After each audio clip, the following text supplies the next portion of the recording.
نماز عشاء کے وقت کا خاص وظیفہ، خاص الخاص وظیفہ برائے حاجت۔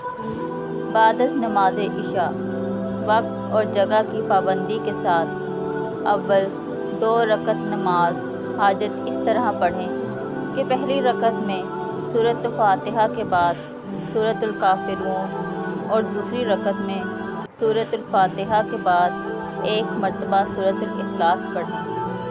بعد السلام کے رخ قبلہ کی طرف کر کے اول و آخر 11 بار درود شریف ابراہیمی پڑھیں۔ درمیان میں اس وظیفے کو 1200 مرتبہ پڑھیں۔ وظیفے کے درمیان جو مقصد ہو وہ خوب ذہن میں رکھیں۔ جب تک حاجت پوری نہ ہو وظیفے کو جاری رکھیں، انشاءاللہ ضرور کامیابی ہوگی۔ وظیفہ پڑھ کر اللہ کے حضور عاجزی کے ساتھ اپنی حاجت کی دعا کریں۔